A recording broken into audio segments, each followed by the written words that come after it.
Créés dans le but de pallier à un handicap moteur, les dispositifs mis au point par Proteor sont des objets de haute technologie. Des prothèses pour remplacer une partie manquante, aux orthèses pour soutenir les articulations ou le dos, Proteor conçoit une large gamme de produits. En partie prothèse, on a effectivement une partie d'un membre amputé, donc la section a été prise au niveau d'un segment, tibial ou fémoral par exemple. Une tibiale, qu'est-ce que c'est par exemple? Ce type d'amputation, où on a le genou effectivement, 15 cm environ en dessous, un segment qui a été coupé. Donc il faut une première phase, une interface, un manchon qui permet d'avoir le confort, plus une emboîture qui vient reprendre la partie résistance des matériaux. Donc Proteor développe effectivement cette partie manchon interface, les parties emboîture et surtout aussi toute une gamme de composants, comme là des pieds dynamiques, des pieds carbone. On a vu effectivement au travers des Jeux Olympiques par exemple, la venue sur le marché, la démocratisation de tout un tas de composants avec des lames carbone notamment, pour restituer un mouvement et de la dynamique dans la partie restitution d'énergie.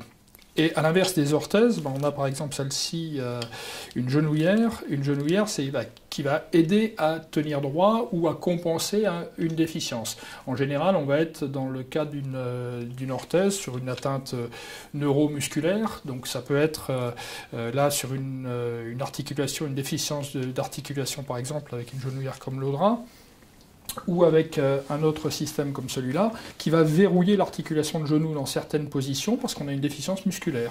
Si le confort est à privilégier pour les patients seniors en utilisant des matériaux amortisseurs, il en est tout autre pour les plus jeunes. Des systèmes hydrauliques et pneumatiques, voire des microprocesseurs, permettent d'offrir une restitution de l'énergie se rapprochant du corps humain. Ça, c'est un genou prothétique donc, qui vient s'intégrer au niveau fémoral dans une prothèse, une emboîture fémorale. Donc on vient faire la zone de liaison de l'emboîture dans sa partie haute. On a là un mouvement de flexion-extension, donc ça vient se mettre au cœur de la prothèse. Il y a l'esthétique qui sera, l'habillage esthétique qui sera mis par-dessus, et on a au travers de ce genre de pièces, de composants, un contrôle de flexion et de restitution à l'extension qu'on voit ici en mouvement. Donc qui simule, puisqu'on a déficience, on a absence de la partie genou et tout l'ensemble de la partie inférieure. Il faut compenser à la fois ce mouvement, ce retour à l'extension pour avoir la mise en charge correcte sur la prothèse, mais aussi une dynamique, être sûr qu'en appui on soit en charge et qu'on verrouille à l'extension, mais qu'on ait ce mouvement et cette dynamique de ressort. L'intégration de composants en carbone ou électronique peuvent rapidement faire augmenter la note. Mais autant se rassurer, les prothèses et orthèses sont entièrement remboursées par les caisses d'assurance maladie. Une fois équipée, il faut toutefois veiller à son bon fonctionnement. La durée d'utilisation d'une orthèse est déjà fonction du handicap. Il y a des handicaps transitoires. Si on parle de fracture lombaire, par exemple, sur une fracture, le temps d'utilisation, c'est le temps de consolidation du foyer de fracture. Si on est à l'inverse sur une pathologie avec une déficience installée et qui dure, une atteinte neurologique, il faudra la compenser. Et la compenser peut-être aussi avec le vieillissement.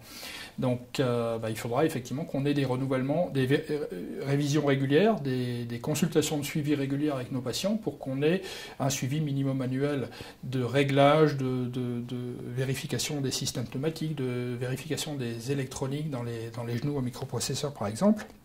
Sachant qu'après, dès l'instant où on est amputé, effectivement, pour pouvoir permettre ces contrôles et ces réglages de prothèse, on a possibilité d'avoir 2 appareillages en état de marche, de fonctionnement, l'un permettant d'être en révision en cas de besoin, et utiliser la deuxième mise, et avec un entretien régulier qui doit être en contrôle chez l'orthoprothésiste, révision du mouvement. Donc voilà une orthèse Audra, l'orthèse Audra qui a été développée par Proteor et mise au point pour des problèmes de gonarthrose, de genou, donc arthrose de genou, pour le compartiment interne. Donc cette orthèse fonctionne avec des articulations qui fonctionnent indépendamment l'une de l'autre, contrairement aux orthèses en général. Donc voilà. Donc le compartiment interne, donc on a une articulation qui qui va se décoapter, hein, il va y avoir une distraction de l'articulation. Donc le patient, quand le patient est assis, il n'y a aucune fonction sur l'articulation, donc aucune contrainte. Dès que le patient va se mettre debout, on voit l'articulation qui va monter, hein, par un système de crémaillère. Donc ça va en gros ouvrir l'articulation, donc ce qui va soulager la douleur du patient et préserver son genou dans le temps. Donc, voilà. Et dans un deuxième temps, on a l'articulation côté externe qui va, quand on regarde bien, lorsqu'on ouvre, on voit l'articulation qui se déporte. Donc qui va donner une légère rotation du genou pour remettre la ligne de charge au bon endroit. Une réaction ? Un témoignage ? Commentez ce reportage sur dijonsanté.fr.